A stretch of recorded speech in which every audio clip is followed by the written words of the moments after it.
이 늙은 여자 쉽게 속아 넘어가. 첫사랑이라 생각보다 쉽네. 상속만 종료되면 우리 거야. 녹음기에서 흘러나오는 목소리에 방 안의 모든 사람들이 얼어붙었습니다. 며느리 서영의 얼굴은 새하얗게 변했고 병국은 당황한 표정으로 입을 벌렸어요. 안녕하세요. 그 집에 무슨 일이 채널에 오신 것을 환영합니다. 오늘도 여러분께 가슴 깊이 와닿는 이야기를 들려드리려고 합니다.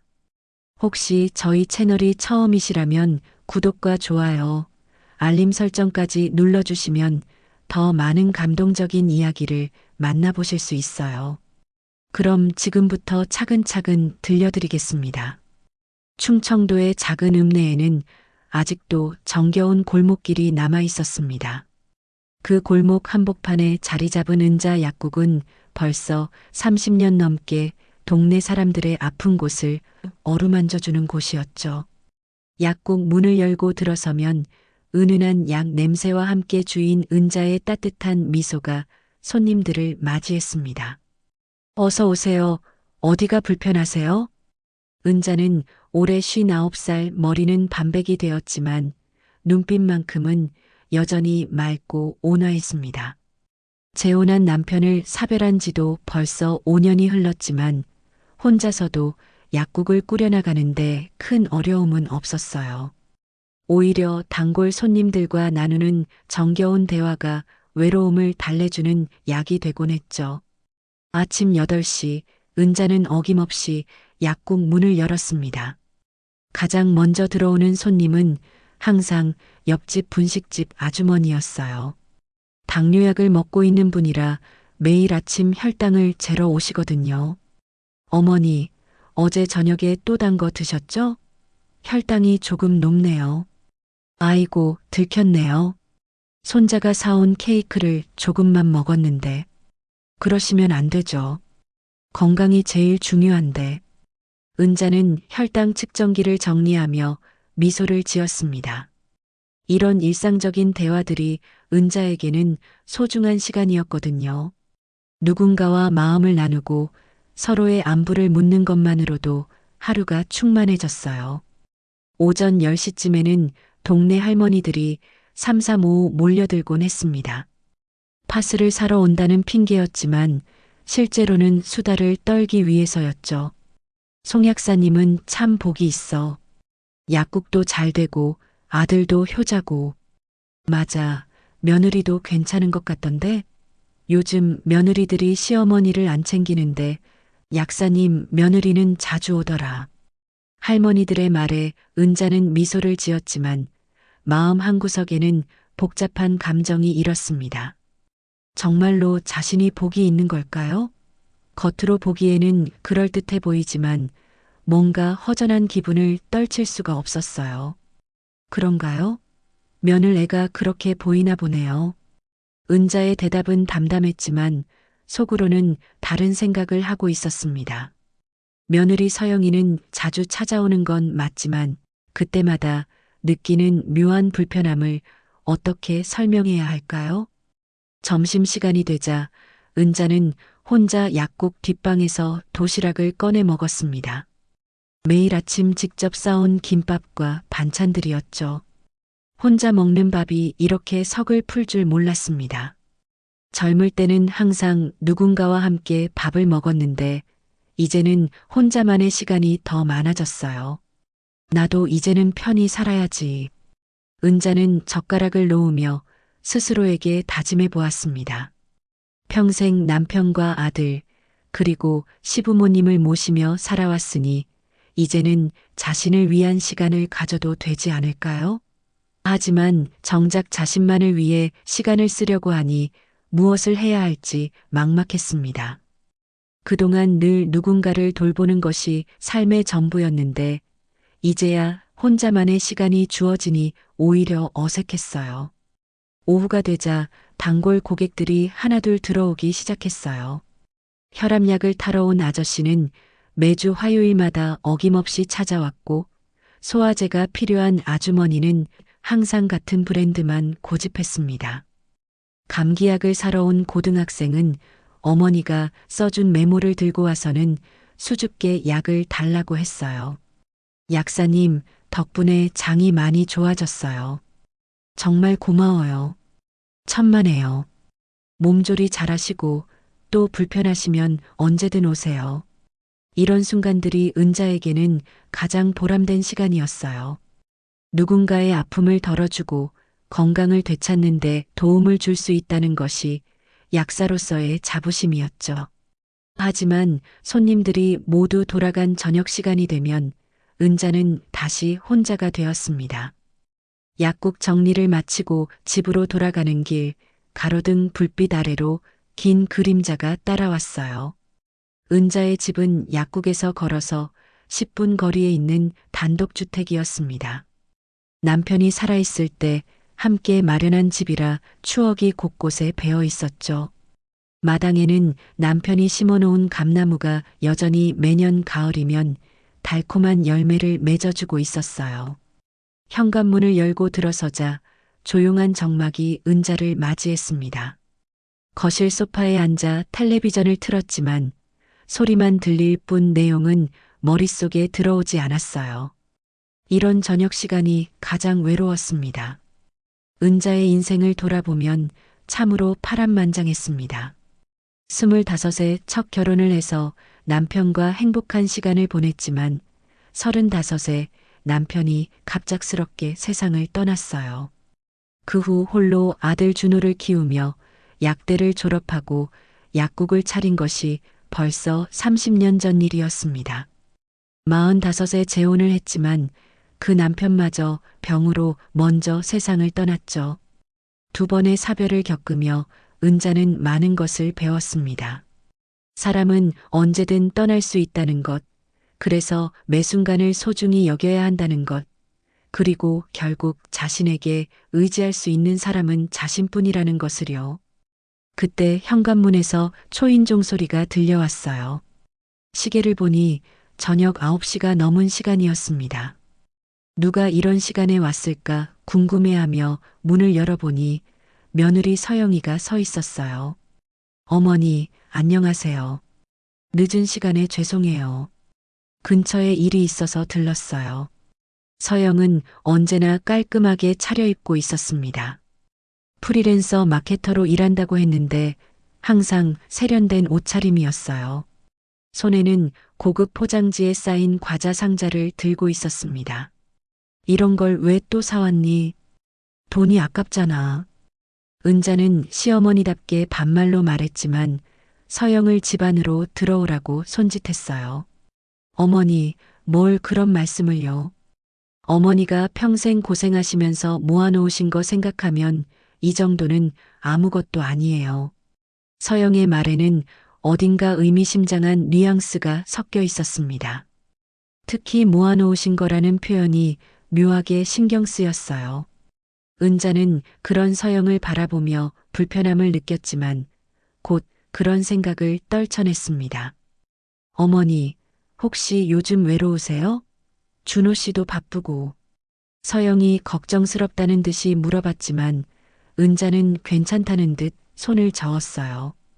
괜찮다. 나이 들면 혼자 있는 시간도 필요해. 그래도 혼자 계시기엔. 아, 맞다.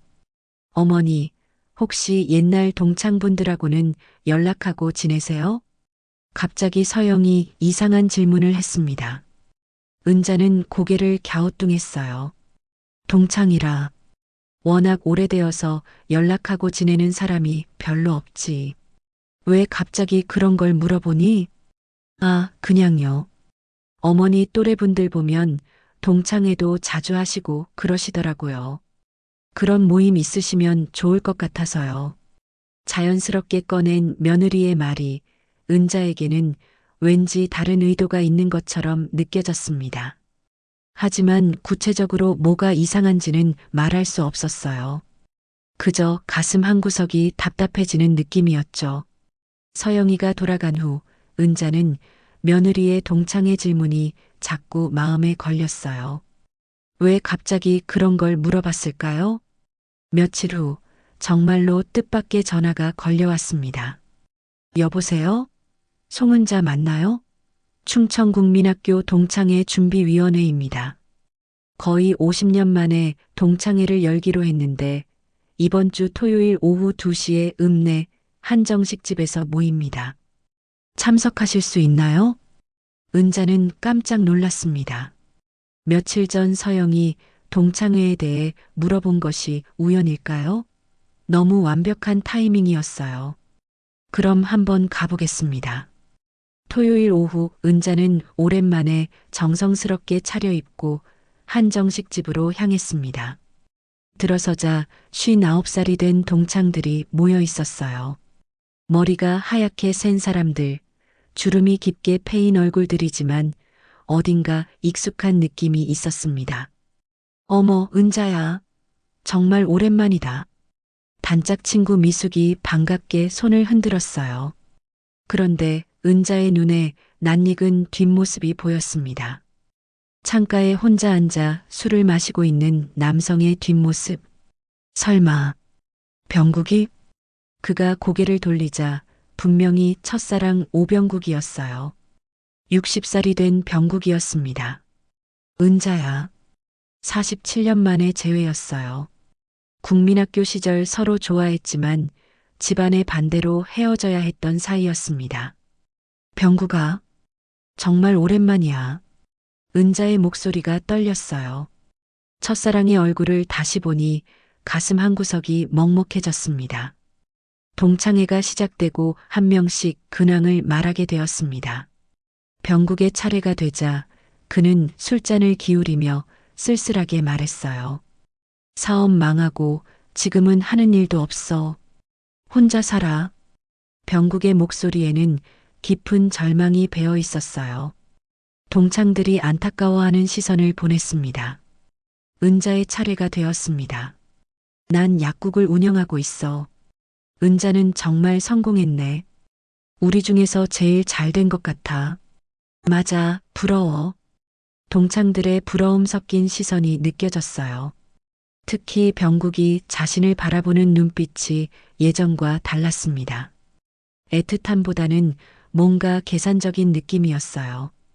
동창회가 끝날 무렵 병국이 은자에게 조심스럽게 말을 걸었어요. 은자야, 차 한잔 하지 않을래? 할 말이 있어서. 은자는 잠시 망설였지만 병국의 표정이 너무 간절해 보였어요. 그래, 잠깐 이야기해보자. 둘은 조용한 카페로 자리를 옮겼습니다. 처음 마주 앉은 첫사랑과의 시간이었어요. 은자야, 내가 이렇게 성공한 게 참 대견하다. 병국의 따뜻한 말에 은자의 마음이 흔들렸어요. 오랜 외로움이 풀리는 듯한 기분이었습니다. 사실 나 정말 막막해. 사업 실패하고 빚더미에 올라앉았어. 집도 팔고 지금은 월세방에서 혼자 살고 있어. 병국의 목소리에는 깊은 절망이 배어 있었어요. 그래도 포기하면 안 돼. 60살이라고 해서 끝난 게 아니잖아. 고마워, 은자야. 너와 이야기하니까 마음이 편해져. 그때 병국이 조심스럽게 말을 꺼냈어요. 은자야. 정말 부끄럽지만 사정이 어려워서 혹시 집에서 도우미 일이라도 하고 싶다. 청소나 설거지 같은 거 말이야. 은자는 깜짝 놀랐어요. 첫사랑이 자신에게 일자리를 부탁하다니요. 도우미 일을? 미안해. 이런 부탁을 하게 되어서. 하지만 정말 절박해. 당장 생활비도 없고 나이가 많아서 어디서도 일을 안 줘. 병국의 눈에는 눈물이 맺혀 있었어요. 자존심 강했던 남자가 이런 부탁을 하는 것을 보니 정말 절망적인 상황인 것 같았습니다. 제대로 된 일자리가 생길 때까지만 밥도 많이 안 먹고 잠자리도 간단히 해결할 수 있어. 부탁이야. 은자는 복잡한 마음이 들었어요. 첫사랑을 도와주고 싶은 마음과 불안한 마음이 교차했습니다. 갑자기 그런 얘기를 하니까 생각할 시간을 좀 줘. 그래, 당연히 생각해봐야지. 미안해, 너무 성급했나? 은자는 집에 돌아와서도 병국의 부탁이 머릿속에서 떠나지 않았어요. 며칠 후 서영이가 약국에 들렀을 때 놀라운 말을 했어요. 어머니, 동창회 어떠셨어요? 재미있으셨죠? 은자는 깜짝 놀랐어요. 동창회 얘기를 한 적이 없는데 어떻게 알았을까요? 너는 어떻게 그걸 알았니? 아, 준호 씨가 얘기해 줬어요. 어머니가 오랜만에 외출하셨다고. 하지만 은자는 아들에게도 자세히 말하지 않았는데 이상했어요. 혹시 거기서 옛날 친구들 만나셨어요? 남자친구도 있었을 거 아니에요. 서영의 질문이 묘하게 날카로웠어요. 몇 명 봤지? 혹시 그 중에 어려운 상황에 있는 분 계세요? 요즘 시대가 워낙 어려우니까. 서영의 말이 마치 병국의 상황을 아는 것처럼 들렸어요. 은자는 이상한 기분이 들었습니다. 왜 그런 걸 물어보니? 어머니 또래분들 중에 힘든 분들이 많으시더라고요. 은자는 서영의 말에 소름이 돋았어요. 마치 병국의 부탁을 미리 알고 있는 것 같았거든요. 며칠 전 동창회를 물어본 것도 지금 이 질문도 모든 게 우연치고는 너무 정확했습니다. 서영아, 너 혹시 어머니, 제가 뭘 어쨌다는 거예요? 그냥 걱정되어서 물어본 건데 어머니가 외로우실까 봐서요. 서영은 태연한 표정이었지만 은자의 가슴에는 불안한 예감이 스며들기 시작했어요. 그날 밤 은자는 잠들지 못했습니다. 며칠 전 서영이 동창회를 물어본 것, 갑자기 연락 온 동창회, 그리고 병국의 부탁까지. 과연 이 모든 것이 정말 우연일까요? 뭔가 계획된 일처럼 느껴졌어요. 며칠 후 병국에게서 연락이 왔어요. 은자야, 그 일 어떻게 생각해 봤어? 정말 급해서 그래. 은자는 망설이다가 결국 대답했어요. 그래, 도와줄게. 하지만 임시로만. 고마워, 은자야. 정말 고마워. 병국의 목소리에는 기쁨이 가득했어요. 하지만 은자의 마음 한구석에는 여전히 불안한 기분이 남아 있었습니다. 병국은 일주일 후 은자의 집에 들어왔습니다. 간단한 짐 하나만 들고 온 모습이 처량해 보였어요. 은자는 작은 방 하나를 내주며 말했습니다. 여기서 지내. 그리고 무리하지 말고 천천히 해. 고마워, 은자야. 정말 고마워. 병국의 눈에는 감사의 눈물이 맺혀 있었어요. 처음 며느리는 평온했습니다. 병국은 성실하게 집안일을 도왔어요. 아침 일찍 일어나서 마당을 쓸고 설거지를 하고 빨래를 널었습니다. 50년 만에 만난 첫사랑과 함께 지내는 시간이 은자에게는 새로운 경험이었어요. 은자야, 내가 이렇게 성공한 게 참 대견하다. 병국이 저녁을 준비하며 말했습니다. 그 따뜻한 말에 은자의 오랜 외로움이 풀리는 듯 했어요. 과찬이야. 그냥 열심히 살았을 뿐이야. 아니야. 2번이나 사별하고도 이렇게 꿋꿋하게. 정말 대단해. 병국의 위로 섞인 말에 은자는 마음이 따뜻해졌습니다. 오랫동안 혼자 살면서 이런 대화를 나눌 사람이 없었거든요. 하지만 며칠 지나면서 은자는 이상한 장면들을 목격하기 시작했어요. 병국이 서영과 몰래 대화하는 모습을 본 것입니다. 어느 날 오후 은자가 약국에서 일찍 돌아왔을 때였어요. 거실에서 병국과 서영이 소곤소곤 이야기하고 있었습니다. 어머니 오셨네요. 서영이 깜짝 놀란 표정으로 일어났어요. 서영아, 언제 왔니? 아, 방금 왔어요. 병국 아저씨하고 인사를 나누고 있었어요. 서영의 대답은 자연스러웠지만 은자는 뭔가 이상한 기분이 들었어요. 둘의 분위기가 처음 만나는 사이치고는 너무 친숙해 보였거든요. 그래, 병국이도 고생이 많지? 네, 요즘 어르신들 일자리 구하기가 얼마나 어려운데요. 서영이 자연스럽게 대답했지만 은자는 이상했어요. 병국의 사정을 어떻게 이렇게 자세히 알고 있을까요? 며칠 후 또 다른 이상한 일이 있었습니다. 은자가 약국에서 손님을 받고 있을 때 낯선 남자가 들어왔어요. 약사님 맞으시죠? 네, 그런데 누구시죠? 아, 저는 부동산 관련 일을 하는 사람입니다. 혹시 서류 준비는 잘 돼가나요? 서류요? 무슨 서류 말씀이신지. 아, 그럼 아직 말씀 안 들으셨나 보네요. 괜찮습니다. 나중에 다시 오겠습니다. 그 남자는 황급히 나가버렸어요. 은자는 어리둥절했습니다. 무슨 서류를 준비한다는 걸까요? 자신이 알아야 할 서류가 있는 건가요?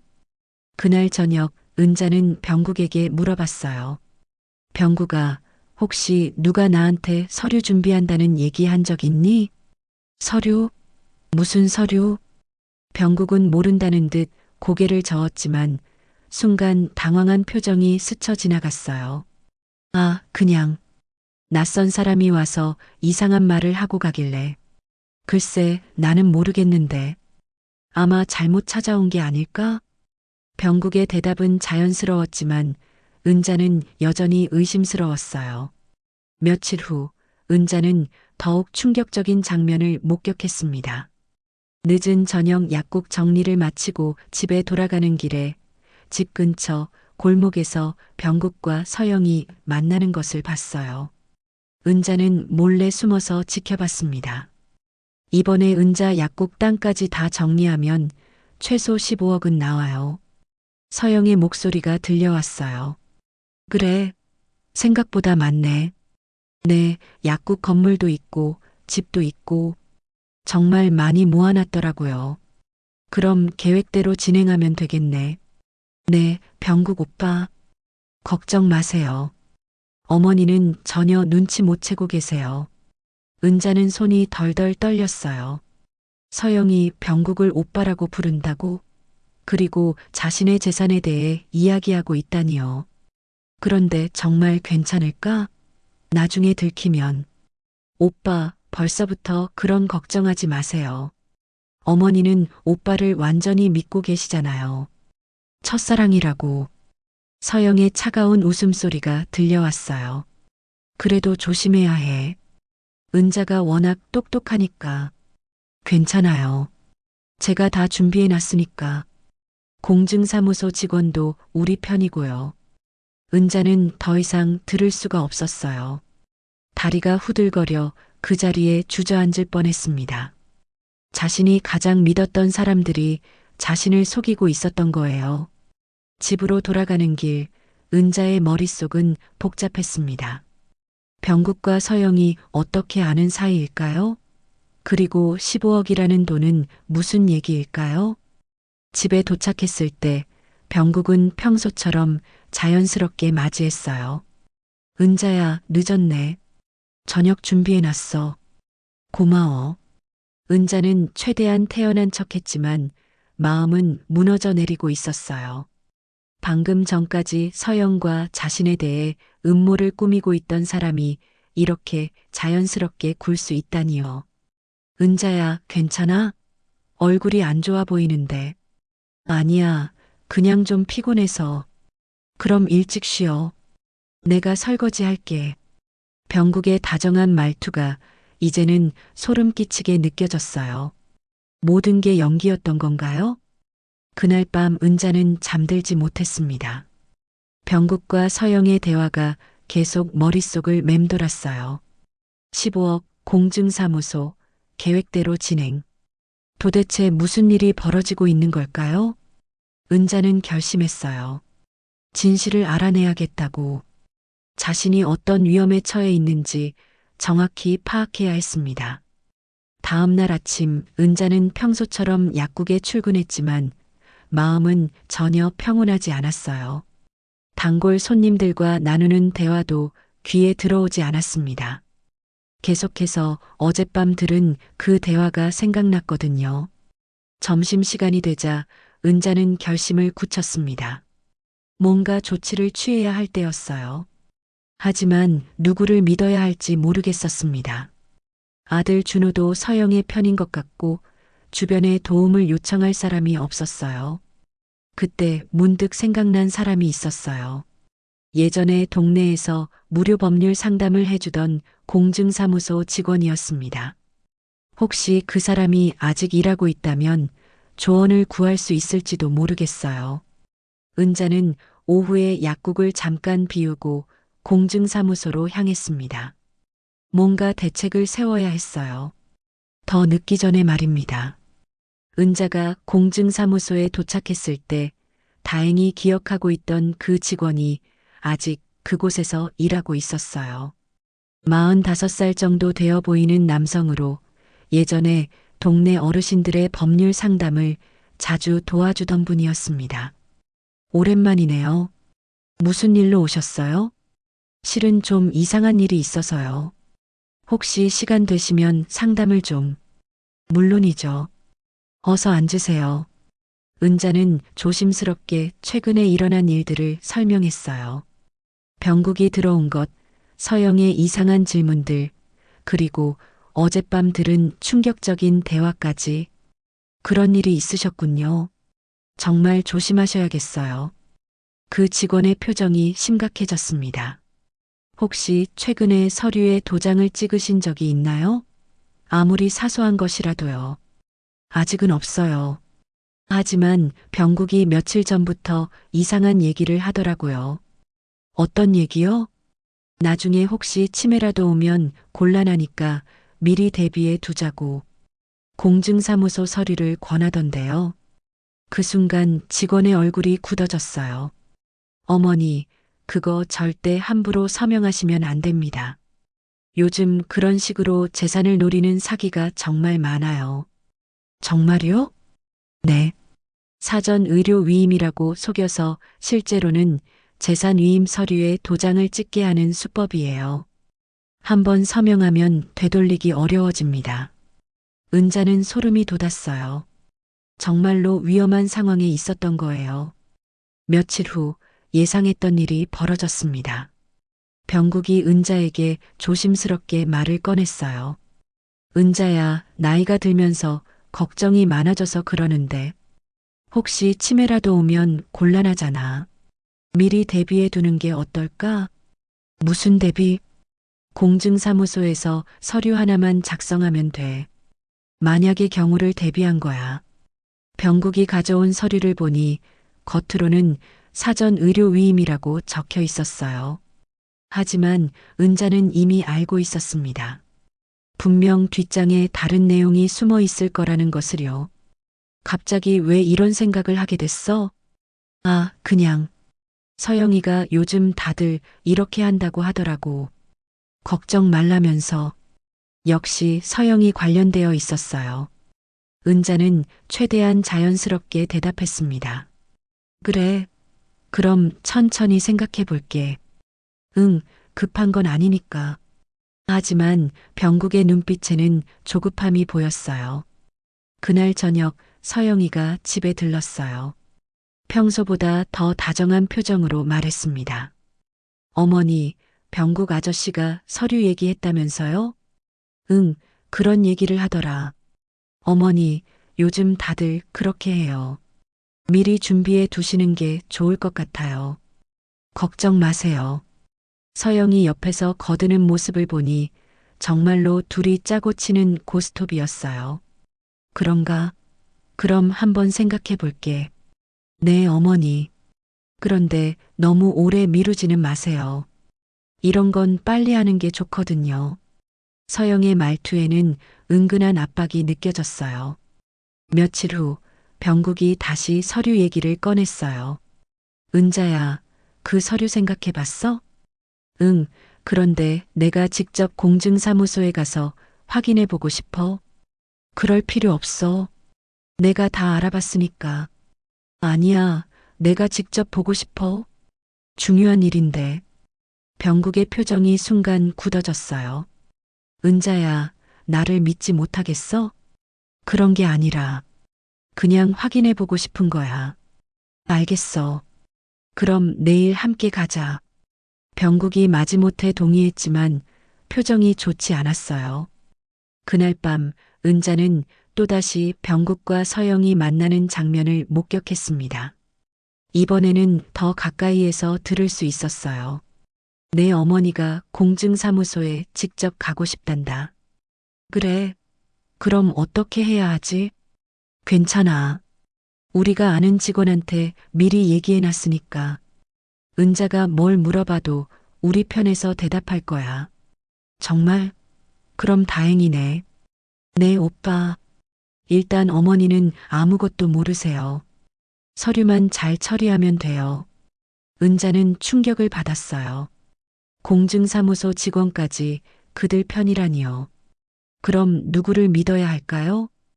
다음 날 병국과 함께 공증사무소에 갔습니다. 하지만 은자가 아는 그 직원은 없었어요. 대신 다른 직원이 나왔습니다. 어서 오세요. 서류 확인하러 오셨죠? 그 직원은 마치 미리 알고 있었다는 듯이 말했어요. 네, 이 서류가 정확히 어떤 내용인지 설명해 주세요. 아, 이거요? 사전 의료 위임장입니다. 만약 의식을 잃거나 판단력이 흐려졌을 때를 대비한 서류예요. 하지만 은자는 서류를 자세히 살펴봤어요. 뒷장에 작은 글씨로 재산관리 위임이라는 문구가 적혀 있었습니다. 이건 뭐예요? 재산관리 위임이라고 적혀 있는데요. 그 순간 직원과 병국의 표정이 굳어졌어요. 아, 그건 의료비 지불을 위한 거예요. 큰 의미는 없습니다. 그래도 정확히 설명해 주세요. 어머니, 그런 건 중요하지 않아요. 그냥 그곳에 서명하시면 됩니다. 병국이 재촉했지만 은자는 더욱 의심스러워졌어요. 아니에요. 정확히 알고 싶어요. 아주머니, 이건 단순한 의료 위임장이 아니에요. 재산 전체 위임입니다. 갑자기 뒤에서 목소리가 들려왔어요. 은자가 알고 있던 그 공증사무소 직원이었습니다. 이건 명백한 사기예요. 절대 서명하시면 안 됩니다. 병국과 다른 직원의 얼굴이 창백해졌어요. 당신 누구요? 왜 끼어들어요? 저는 여기서 일하는 직원이고 이런 사기를 막는 게 제 일입니다.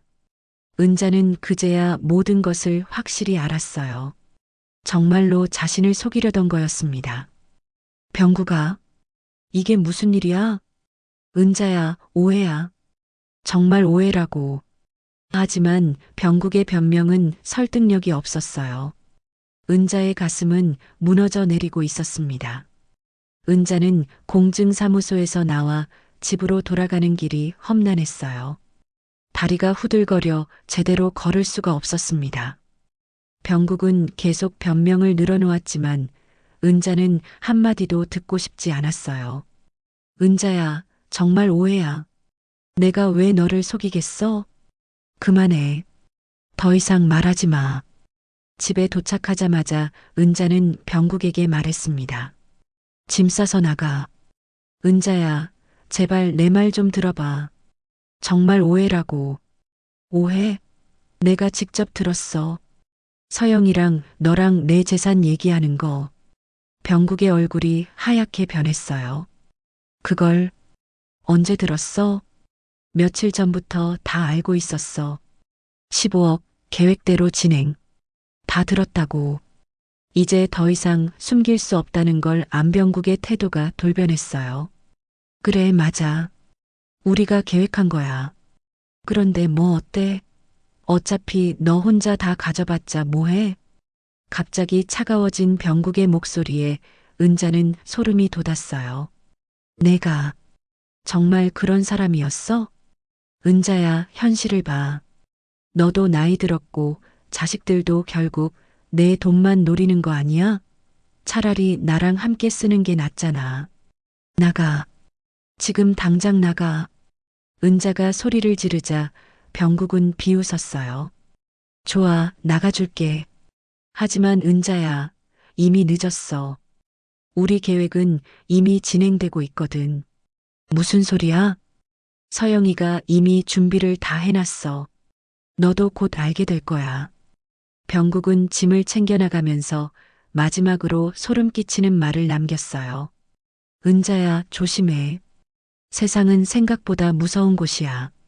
병국이 나간 후 은자는 혼자 거실에 앉아 울었습니다. 첫사랑이라고 믿었던 사람이 자신을 이용하려 했다는 사실이 너무 충격적이었어요. 그런데 더 큰 충격은 아직 남아 있었습니다. 며칠 후 아들 준호가 집에 찾아왔어요. 평소와 달리 표정이 어두웠습니다. 엄마, 병국 아저씨는 어디 갔어요? 그 사람 나쁜 사람이었어. 내 재산을 노리고 있었다고. 엄마, 뭔 소리예요? 서영이가 그러는데 엄마가 오해를 하고 계신다고. 은자는 깜짝 놀랐어요. 준호야, 너도 서영이 편이야? 엄마, 서영이 그런 사람 아니에요. 엄마가 나이 드시면서 의심이 많아지신 거 아니에요? 자식마저 자신을 믿어주지 않는다는 사실에 은자는 절망했어요. 준호야, 내가 직접 들었어. 서영이랑 병국이 내 재산 얘기하는 거. 엄마, 그런 말씀하시면 안 돼요. 서영이 얼마나 상처받을지 아세요? 상처받는 건 나야. 내가 속은 거라고. 엄마, 진정하세요. 요즘 치매 초기 증상 중에 피해망상이 있대요. 한번 병원에 가보시는 게. 치매? 피해망상? 준호야, 너 정말 그런 소리 하는 거야? 은자는 아들마저 서영의 편이라는 걸 깨달았어요. 세상에서 가장 가까운 사람들에게 둘러싸여 있으면서도 완전히 혼자였습니다. 그날 밤 더욱 충격적인 일이 벌어졌어요. 은자가 약국에 깜빡 잊고 온 서류를 가지러 갔을 때 CCTV에 이상한 장면이 녹화되어 있었습니다. 화면에는 자신이 없을 때 병국과 서영이 약국에서 누군가와 통화하는 모습이 담겨 있었어요. 은자는 떨리는 손으로 녹화 파일을 재생했습니다. 이번에 은자 약국 땅까지 다 정리하면 최소 15억은 나와요. 서영의 목소리였어요. 그래요?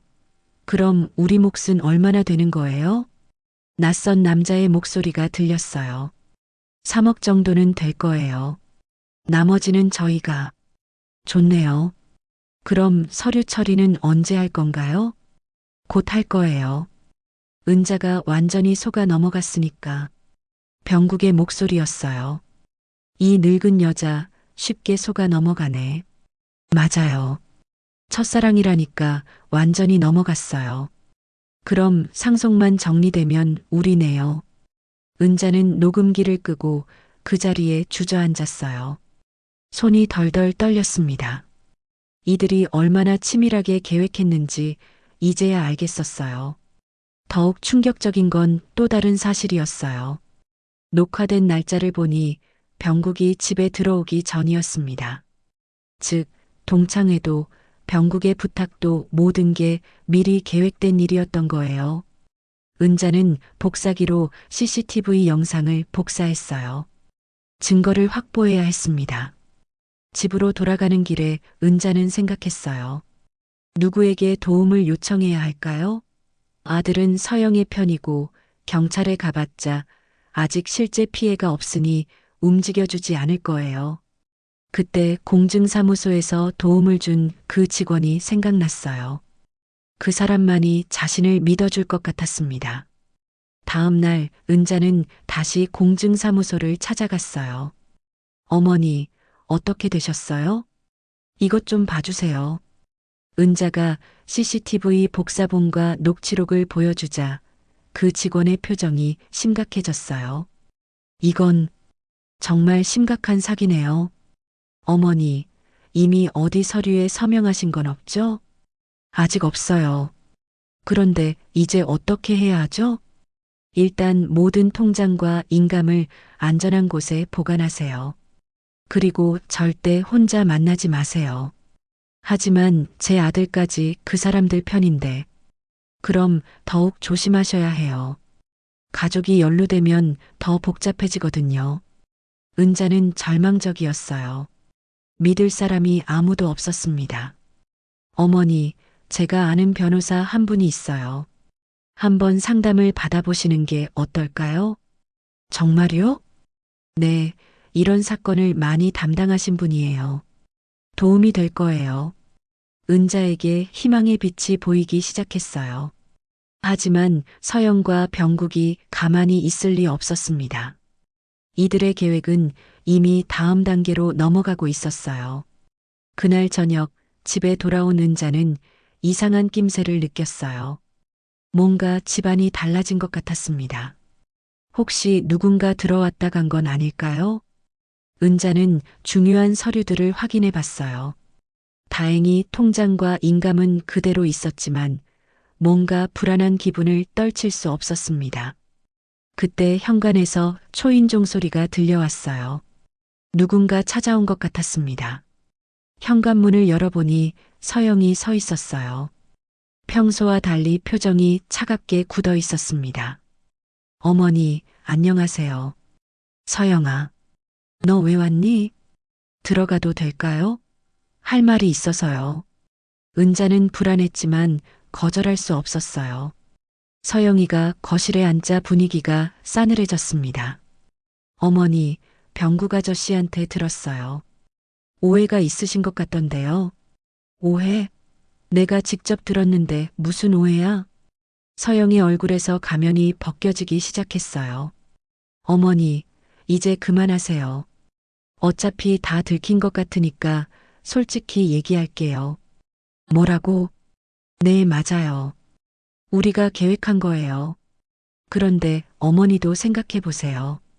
어차피 나중에는 다 우리 거 아니에요? 서영이의 냉정한 말에 은자는 충격을 받았어요. 서영아, 너 정말 그런 마음이었어? 어머니, 준호는 바보라서 모르지만 저는 달라요. 어머니가 얼마나 많은 재산을 가지고 계신지 다 알고 있어요. 그래서 나를 속인 거야? 속였다기보다는 효율적으로 처리하려고 한 거죠. 어차피 언젠가는 상속받을 텐데 미리 정리하는 게 좋잖아요. 은자는 며느리의 차가운 본 모습에 소름이 돋았어요. 그런데 어머니가 너무 고집을 부리시니까 곤란하네요. 고집? 내 재산 내가 처리하겠다는 게 고집이야? 어머니, 이제 나이도 많으시고 혹시 실수라도 하시면 어떻게 해요? 서영의 말에는 은근한 위협이 담겨 있었어요. 준호한테 말해서 어머니를 요양원에 보낼 수도 있어요. 치매 의심된다고 하면서요. 뭐라고? 요양원? 네, 요즘 치매 환자들은 다들 그렇게 해요. 가족들이 돌보기 어려우니까. 은자는 더 이상 참을 수 없었어요. 서영아, 당장 나가라. 내 집에서 나가. 어머니, 화내시면 안 돼요. 건강에 좋지 않아요. 서영은 태연하게 일어서면서 마지막으로 무서운 말을 남겼어요. 어머니, 이미 모든 준비는 다 되어 있어요. 어머니가 협조해 주시면 편하게 넘어가지만 아니면 다른 방법을 써야 할지도 모르겠네요. 서영이 나간 후 은자는 문을 꽁꽁 잠갔어요. 이제 정말 위험한 상황이었습니다. 다음 날 은자는 공증사무소 직원이 소개해준 변호사를 만나러 갔어요. 변호사 사무실에서 모든 상황을 설명했습니다. 어머님, 이건 정말 심각한 사건이네요. 조직적으로 계획된 사기 같습니다. 정말요? 그럼 어떻게 해야 하죠? 일단 모든 증거를 확보해야 해요. CCTV 영상, 녹취록, 그리고 위조된 서류들까지. 이미 CCTV는 복사해놨어요. 잘하셨네요. 그런데 더 중요한 건 이들이 실제로 범죄를 저질렀다는 증거를 잡아야 해요. 어떻게요? 어머님께서 직접 증거를 수집하셔야 할 것 같아요. 물론 위험하지만 다른 방법이 없어요. 은자는 두려웠지만 결심을 굳혔어요. 더 이상 당하고만 있을 수는 없었습니다. 며칠 후 은자는 작전을 시작했어요.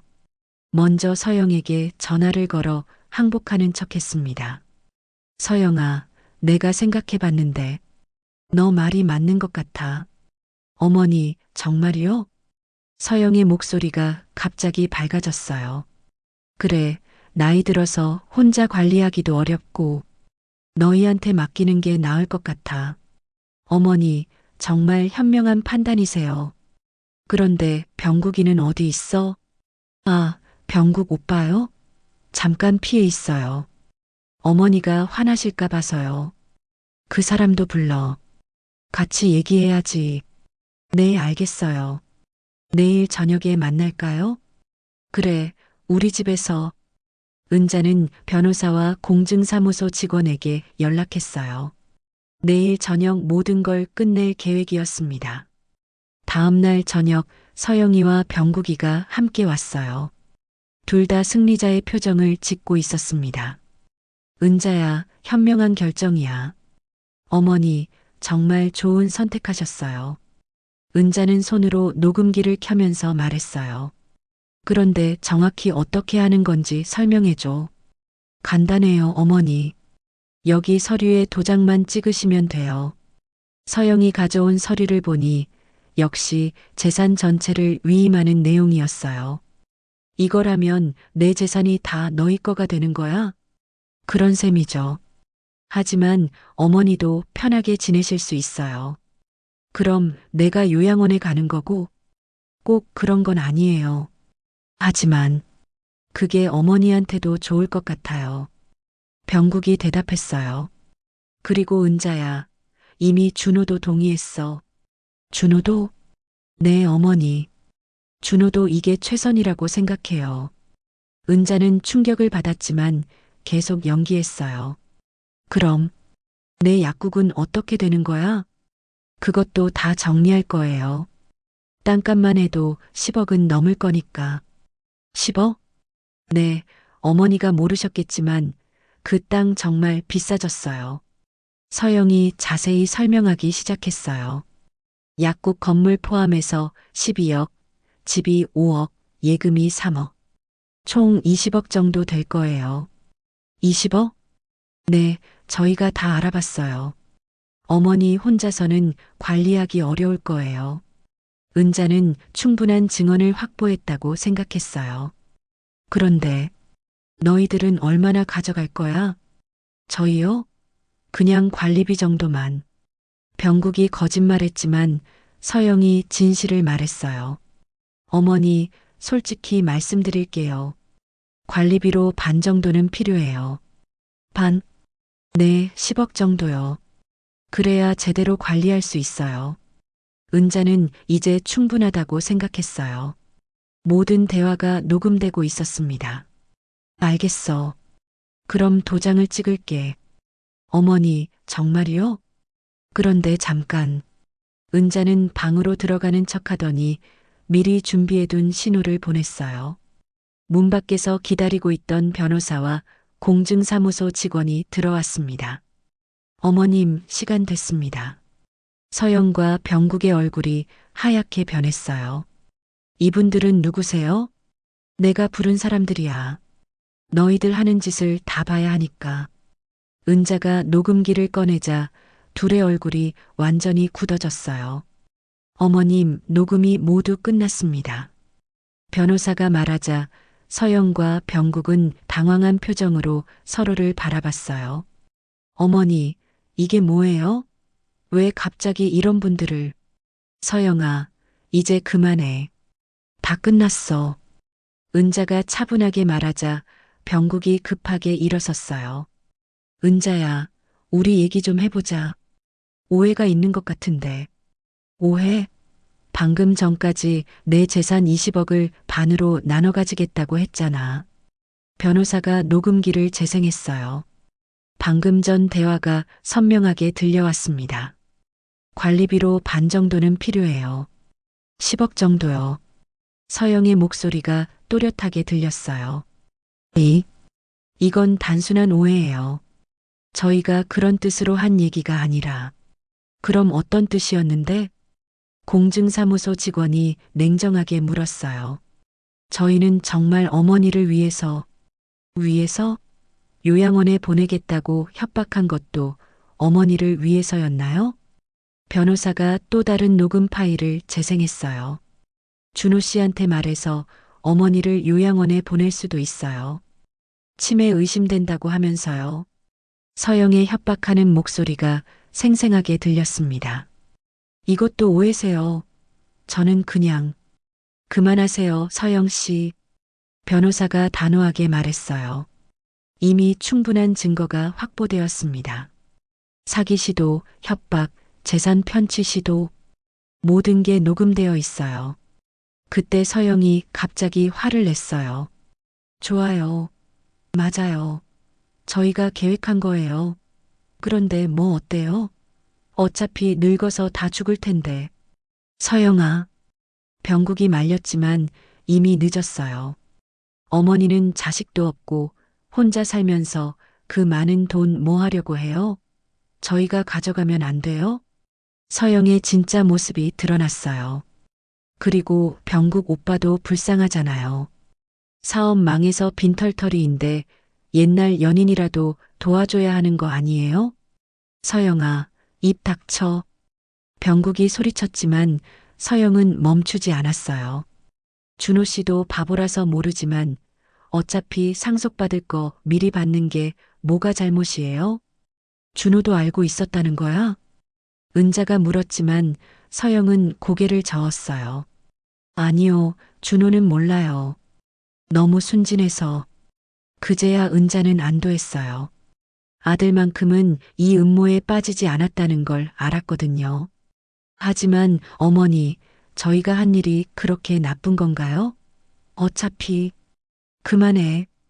은자가 소리쳤어요. 내가 내 며느리라는 게 부끄러워. 그때 현관문에서 소리가 들려왔어요. 누군가 들어오고 있었어요. 엄마, 무슨 일이에요? 밖에서 소리가. 아들 준호가 들어왔어요. 거실의 어수선한 분위기를 보고 당황했습니다. 준호야. 서영아, 너는 왜 여기 있어? 그리고 이분들은 누구세요?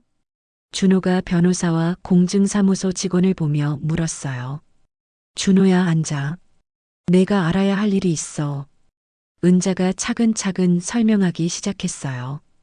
동창회부터 시작해서 병국의 정체, 서영의 음모까지 모든 것을 말했습니다. 준호의 얼굴이 점점 굳어졌어요. 서영아, 이게 정말이야? 여보, 오해야. 정말 오해라고. 오해? 내가 직접 들었는데? 변호사가 녹음을 들려주자 준호는 충격을 받았어요. 서영아, 너 정말 그런 생각이었어? 여보, 나는. 대답해. 정말 엄마 재산을 노린 거야? 준호의 목소리에 분노가 섞여 있었어요. 서영은 더 이상 거짓말할 수 없다는 걸 알고 포기했어요. 맞아요. 그래서 뭐 어때요? 어차피 나중에는 우리 거 아니에요? 너 정말 그런 사람이었어? 준호는 믿을 수 없다는 표정이었어요. 여보, 현실을 봐요. 어머니 혼자서 그 많은 재산 관리할 수 있어요? 그건 엄마가 결정할 일이야. 내가 정할 일이 아니라고. 준호가 소리쳤어요. 그리고 병국 씨, 정말 실망이에요. 엄마의 첫사랑을 이용해서. 준호야, 미안해. 정말 어쩔 수 없는 상황이었어. 어쩔 수 없는 상황이라고? 사기를 치는 게 어쩔 수 없는 상황이에요? 병국은 더 이상 변명할 말이 없었어요. 변호사가 나서서 말했어요. 이제 법적 조치를 취해야겠습니다. 사기 시도죄, 협박죄로 고발하겠습니다. 잠깐만요. 서영이 급하게 말했어요. 저희가 잘못했어요. 하지만 아직 실제 피해는 없잖아요. 용서해 주시면 안 될까요? 용서? 은자가 차가운 목소리로 말했어요. 내가 나를 요양원에 보내겠다고 협박한 것도 용서해 달라고? 어머니, 정말 미안해요. 제가 너무 욕심이 과했어요. 서영이 무릎을 꿇고 빌었지만 은자의 마음은 이미 돌아서 있었어요. 늦었어. 이미 모든 건 끝났어. 엄마, 저는 정말 몰랐어요. 서영이가 이런 짓을 하고 있는 줄. 준호가 울먹이며 말했어요. 알아, 준호야. 너만은 믿는다. 엄마, 정말 죄송해요. 제가 서영이를 제대로 못 봤어요. 그때 경찰이 도착했어요. 변호사가 미리 연락해 놓았던 것 같았어요. 신고받고 왔습니다. 사기 시도 신고였죠? 네, 여기 용의자들입니다. 서영과 병국이 수갑을 찼어요. 서영은 끝까지 억울하다고 소리쳤지만 소용없었어요. 어머니, 후회하실 거예요. 나중에 혼자 남게 되면. 서영의 마지막 말이 공허하게 울렸어요. 경찰차가 떠나고 나자 집안이 조용해졌어요. 준호는 엄마 곁에 앉아 손을 잡았습니다. 엄마, 정말 죄송해요. 제가 서영이를 더 잘 봤어야 했는데. 괜찮다, 준호야. 사람은 겉모습이 아니라 끝까지 보여주는 마음으로 판단해야 한단다. 은자는 아들의 손을 꽉 잡으며 말했어요. 비록 힘든 시간이었지만 진짜 가족이 누군지 알게 된 소중한 시간이었습니다. 한 달 후, 은자는 약국에서 평소처럼 손님들을 맞이하고 있었어요. 하지만 예전과는 많은 것이 달라져 있었습니다. 은자 약사님, 사건 반장에서 봤어요. 정말 무서운 일을 당하셨네요. 단골 고객 아주머니가 걱정스럽게 말했어요. 다행히 잘 해결됐어요. 병국과 서영의 사기 시도 사건은 지역 뉴스에까지 보도되며 큰 파장을 일었습니다. 특히 며느리와 첫사랑이 짜고 벌인 치밀한 사기 시도라는 점에서 많은 사람들이 충격을 받았어요. 그래도 약사님이 똑똑해서 안 당한 거예요. 요즘 그런 사기꾼들이 정말 많다던데. 맞아요. 저희도 조심해야겠어요. 동네 사람들의 관심과 걱정이 오히려 은자에게는 위로가 되었어요. 혼자가 아니라는 걸 느낄 수 있었거든요. 오후가 되자 아들 준호가 약국에 들렀어요. 서영과 이혼 절차를 진행하고 있는 준호는 많이 야위어 보였습니다. 엄마, 오늘 법원에 다녀왔어요. 그래, 어떻게 됐어? 이혼은 곧 성립될 것 같아요. 서영이가 더 이상 버티지 못하겠다고 하더라고요. 준호의 목소리에는 슬픔이 배어 있었어요. 준호야, 속상하지? 솔직히 말하면 배신감이 더 커요. 그 사람이 엄마를 그렇게 생각하고 있었다는 게. 은자는 아들의 어깨를 토닥여 주었어요. 사람은 살아보기 전까지는 모르는 법이야. 너무 자책하지 마. 엄마는 정말 대단하세요. 혼자서 다 알아내시고. 혼자가 아니었어. 도와준 사람들이 있었으니까. 은자는 공증사무소 직원과 변호사를 떠올리며 고마운 마음을 느꼈어요. 엄마, 앞으로 제가 더 자주 찾아뵐게요. 엄마를 혼자 두면 안 되겠어요. 고마워, 준호야. 하지만 너무 걱정하지 마. 엄마는 생각보다 강해. 저녁 시간이 되어 집에 돌아온 은자는 홀로 거실에 앉았어요. 예전 같았다면 외로움을 느꼈을 텐데 이제는 달랐습니다. 혼자라는 것이 외로운 게 아니라 자유로운 것이라는 걸 깨달았거든요. 며칠 후 뜻밖의 방문객이 있었어요. 공증사무소에서 도움을 준 그 직원이었습니다. 어머니, 안녕하세요. 그동안 잘 지내셨어요? 어머, 이렇게 찾아와 주시다니. 고마워요. 사실 전해드릴 소식이 있어서요. 병국 씨와 서영 씨 재판 결과가 나왔어요. 어떻게 됐어요? 둘 다 징역 1년에 집행유예 2년을 선고받았어요. 그리고 배상 명령도 내려졌고요. 그렇군요. 어머니 덕분에 비슷한 피해를 당할 뻔한 다른 분들도 구할 수 있었어요. 정말 고마워요. 은자는 자신의 용기가 다른 사람들에게도 도움이 되었다는 말에 뿌듯함을 느꼈어요. 그날 밤 은자는 창밖을 바라보며 생각에 잠겼습니다. 지난 몇 달 동안 정말 많은 일이 있었어요. 첫사랑과의 재회, 배신, 며느리의 음모, 그리고 진실을 밝혀내는 과정까지. 처음에는 외롭다고 생각했던 혼자만의 시간이 이제는 소중하게 느껴졌어요. 누구에게 의존하지 않고 자신의 힘으로 문제를 해결해냈다는 자부심도 생겼고요. 다음 날 아침 약국을 열고 있는데 익숙한 얼굴이 보였어요. 동창회에서 만났던 친구 미숙이었습니다. 은자야, 정말 대단하더라. 뉴스에서 봤어. 미숙아, 오랜만이야. 그런데 병국이 그런 사람이었다니. 정말 놀랐어. 미숙의 말에 은자는 씁쓸하게 웃었어요. 사람은 정말 끝까지 봐야 하는구나. 맞아. 그런데 은자야, 너 정말 용감했어. 혼자서 그 모든 걸 해결하다니. 혼자가 아니었어. 도와준 사람들이 많았으니까. 그래도 대단해. 나 같으면 무서워서 못했을 거야. 친구와의 대화를 통해 은자는 자신이 얼마나 강한 사람인지 새삼 깨달았어요. 몇 주 후, 준호가 새로운 소식을 가지고 왔어요. 엄마, 이혼이 정식으로 성립됐어요. 그래, 이제 홀가분하겠네.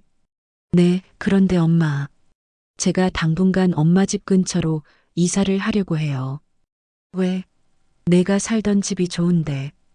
엄마를 더 자주 뵙고 싶어요. 그리고 이번 일로 깨달은 게 많거든요. 준호의 진심 어린 말에 은자는 감동했어요. 고마워, 준호야. 하지만 엄마는 이제 혼자서도 잘 살 수 있어. 알아요. 하지만 아들로서 엄마 곁에 있고 싶어요. 은자는 아들의 마음을 이해했어요. 가족이란 의무가 아니라 진심으로 서로를 아끼는 마음이라는 것을 다시 한번 느꼈습니다. 그날 저녁 은자는 마당에서 하늘을 올려다봤어요. 감나무에는 올해도 어김없이 주황색 감들이 주렁주렁 열려 있었습니다. 여보, 정말 힘든 시간이었어요. 하지만 이겨냈어요. 돌아가신 남편에게 하는 말이었어요. 하늘의 별들이 반짝이며 대답하는 것 같았습니다. 바람이 살랑 불어와 감나무 잎사귀를 흔들었어요. 그 바람은 여전히 차가웠지만 은자의 눈빛은 전보다 더 단단하고 맑았습니다. 세상에는 정말 다양한 사람들이 살고 있어요. 겉으로는 친절해 보이지만 속으로는 다른 생각을 하는 사람들, 어려울 때 진심으로 도와주는 사람들, 그리고 끝까지 곁에 있어주는 가족들. 은자는 이번 일을 통해 진짜 소중한 것이 무엇인지 깨달았어요. 돈이나 재산보다 더 값진 것은 바로 진심이었습니다. 그리고 그 진심은 결국 드러나게 되어 있다는 것도 알았고요. 사람의 가면은 언제든 벗겨지기 마련입니다. 하지만 진심은 결국 드러나고 그 앞에서 우리는 살아갈 힘을 얻습니다. 그리고 어머니의 사랑은 언제나 자식이 돌아올 등대가 되어주는 법입니다.